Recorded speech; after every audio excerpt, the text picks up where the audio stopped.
Bonsoir à tous, bienvenue sur C8. Je suis ravie de vous retrouver pour une nouvelle édition de Voyage au bout de la nuit. Cette nuit, ce soir, c'est avec Maurice Barrès que nous allons partir en voyage. En effet, je vais avoir le plaisir de poursuivre la lecture des Déracinés. Les Déracinés, ce sont des jeunes gens qui viennent de Nancy pour faire leurs études à Paris. Et ils y vivent à Paris. Ils viennent d'accueillir le dernier de leurs camarades venant de leur fameuse Lorraine. Chapitre 4. Les femmes de Françoise Turel. Françoise Turel étant le protagoniste de cette histoire. Turel ne se coucha pas. Il relut les passages préférés de la nouvelle Héloïse. Et les événements de cette nuit avaient éveillé en lui l'ambition et l'amitié. Rousseau l'entretenait d'amour et de sensualité. Il devenait plus vivant. L'univers se colorait. Fier de cet agrandissement intérieur, il pensait avec pitié qu'il y a des vies sans initiation. Même entre lui-même et les objets de son désir, il sentait un voile léger. Il aurait voulu dominer les hommes et caresser les femmes. Il y prévoyait des obstacles, petit étudiant qui n'avait pas même une lettre pour un salon parisien. Au repas de midi, où il apporta beaucoup d'appétit et un peu de somnolence, il se tut. Les dames Allison déjeunaient en ville. À la manière dont il accueillit quelques plaisanteries réchauffées de la veille, on jugea prudent de le négliger. D'ailleurs, l'intérêt de ces désœuvrés allait tout vers une nouvelle pensionnaire de qui Madame de Coulonvaux chuchotait. Une orientale, le croirait-on? De l'Empire ottoman. Mais tout de même une veuve personnellement fort distinguée et d'excellente famille.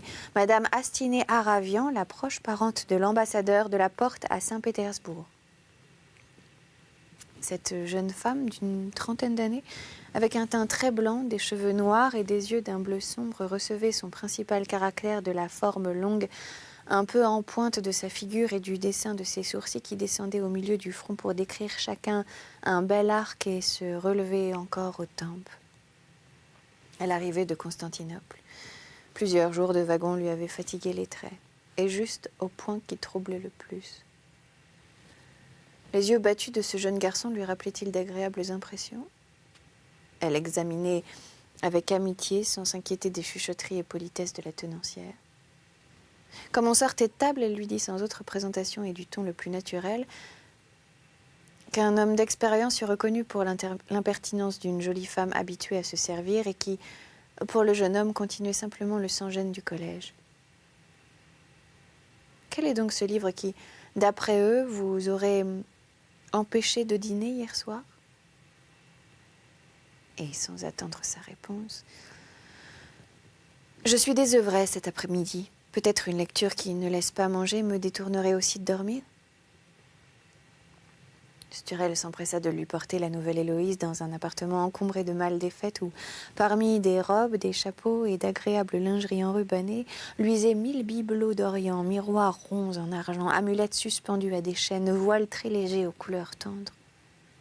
« Vous regardez, dit-elle, mes ornements, mes armes de sauvagesse. J'arrive de Constantinople et de partout. Mais tranquillisez-vous, je vais m'habiller en poupée française. Et je ne vous ferai pas peur. Je crois, se dit-il, qu'elle me traite en nigaud qui n'a rien vu. Mon imagination passe peut-être toutes ces expériences. Un peu piqué, il resta pourtant, parce qu'elle était belle et parfumée. Ainsi, une mouche ne s'éloigne pas d'un morceau de sucre. Elle avait pris entre deux doigts le livre et regardé la couverture qui parut la dégoûter. Poliment, elle généralisa ce qu'elle en pensait. Jamais je n'ai rencontré de baraque qui sentit le moisi autant que cette maison. Moi, je veux y rester six semaines, le temps de m'installer ailleurs. Mais que fait ici un jeune homme? Turel ne l'écoutait guère. Un peu engourdi par ces brouillards d'insomnie et aussi par le feu trop ardent de la cheminée, cette atmosphère le caressait. Elle lui montra des turquoises de Perse, qu'on nomme immortelles parce qu'elles ne verdissent pas avec le temps. Elle en avait une grande quantité et les tenait d'un prince persan. Leur origine charma Sturel, plus que leur bleu. Ils fumèrent des cigarettes douces, tandis qu'avec férocité elle lui rapportait 20 récits de pensionnaires sur leur hôtesse. Une besogneuse, à cheval sur sa noblesse, à genoux devant un écu affolé par tous les hommes, complaisante à toutes les femmes. Pour tout dire, la galante mère Coulonvaux.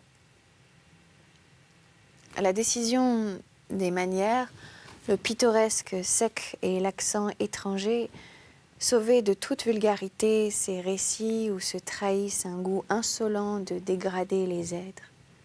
Ces libertés sans rien de bas et surtout une irrésistible lourdeur de sang déterminèrent François à une démonstration un peu brusque, où son esprit d'ailleurs n'eut point de part. Il ressentait depuis quelques minutes, avec une sympathie intense et embarrassée, chaque mouvement de la jeune femme, et comme elle s'était rapprochée, soudain il la prit dans ses bras, la pressa contre lui, tout en disant très bas « Pardon ». Pardon, comme un gamin qui a trop envie d'un gâteau pour se retenir d'y porter la main. Elle ne résista nullement, mais lui ne savait que la serrer davantage. Alors, de sa belle voix et sans aucun désordre dans son agréable visage, seulement un peu étouffé, elle lui dit, quand il fut raisonnable, « Vous êtes un enfant ». Puis elle sourit, et pour ne pas l'intimider, la porte n'était pas fermée. Elle l'invita à se reposer tandis qu'elle passait dans une pièce voisine. Il n'avait point imaginé qu'on pût relever d'une manière si noble et si simple des choses qui troublaient et rendaient vulgaires les mauvais petits lycéens. Évidemment, pour elle, son seul plaisir régnait et ne s'entravait d'aucune honte. Voilà donc, ce me semble, pensa François, une règle universelle. Une parfaite politesse et de l'usage sauve toutes les situations. Oui. L'innocent ne songe même pas qu'il y faut en outre cet aimable essentiel qu'il apporte. Et s'il analyse parfaitement les conditions de cette jolie après-midi, du moins son insouciance le rend digne de s'associer à ce bon ton.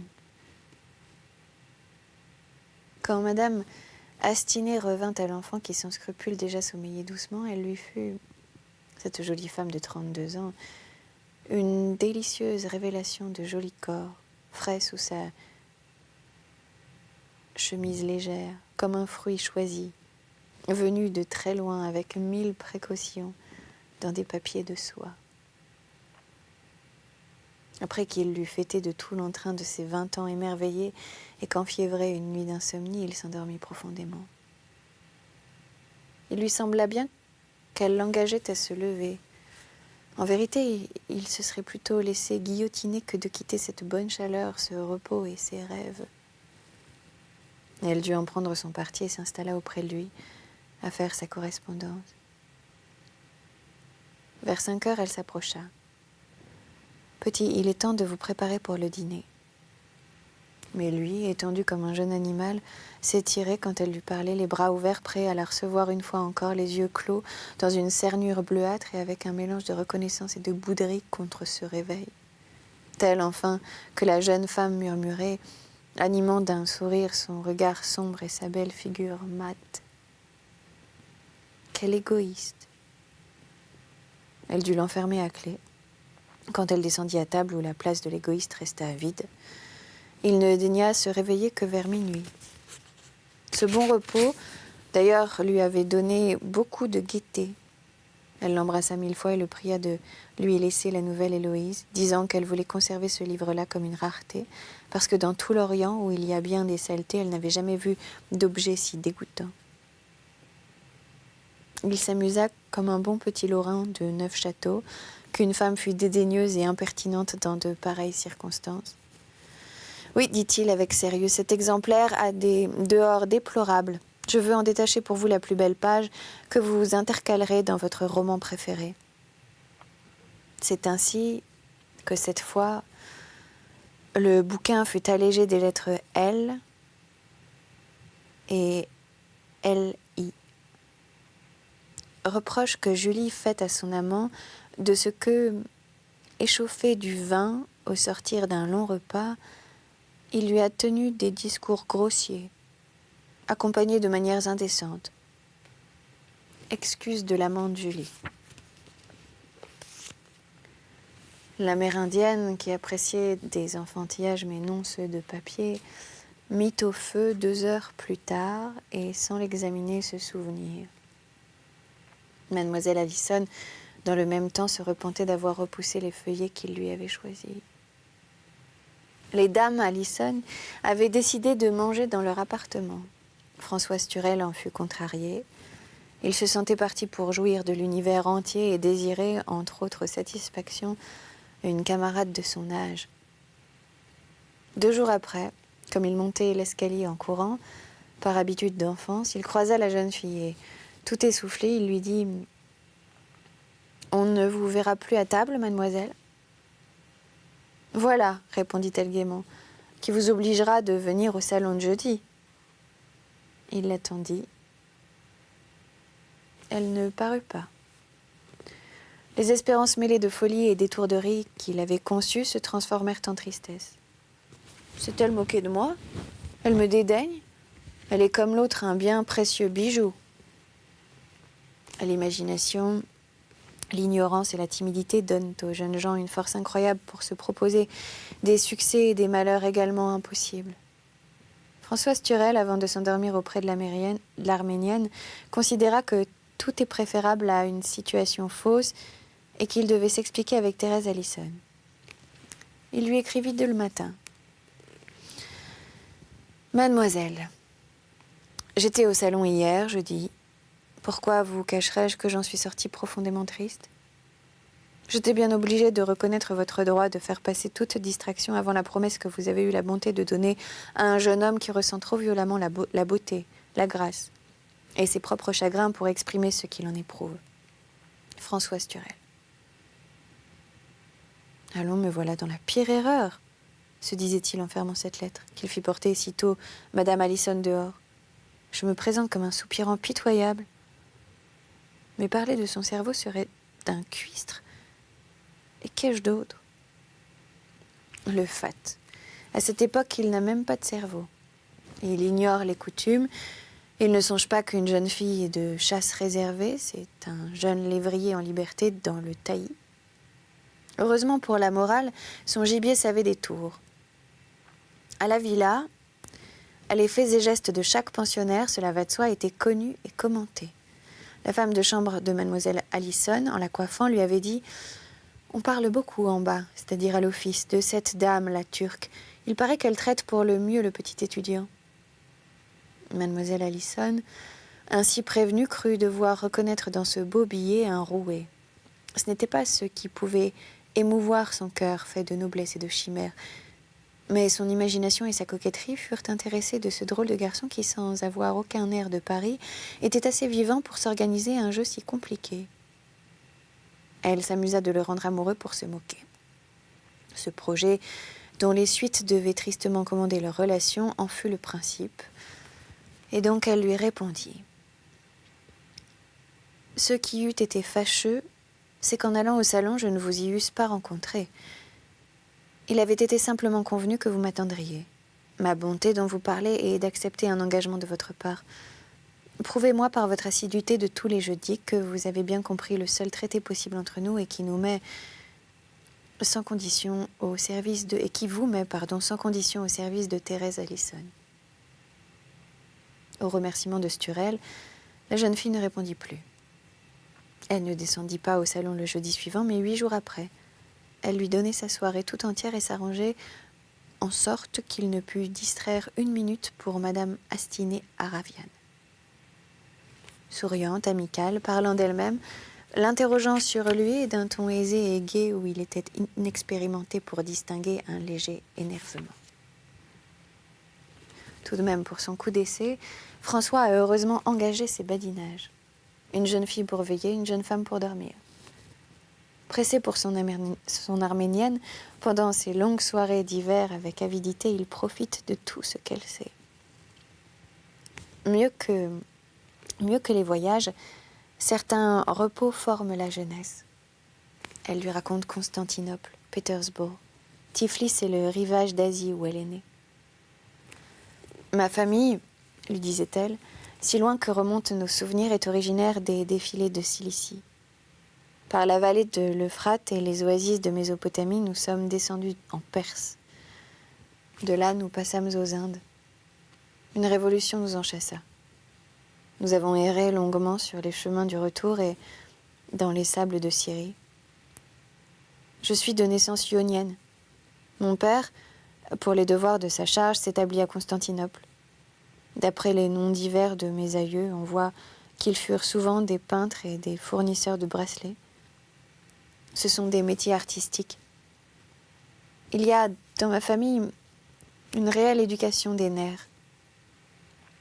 Les vallées de l'Euphrate et du Tigre qui baignent le paradis terrestre, Babylone et Ninive, la Perse, l'Inde, l'Ionie. De telles belles syllabes prononcées déterminent en Sturel de profonds ébranlements.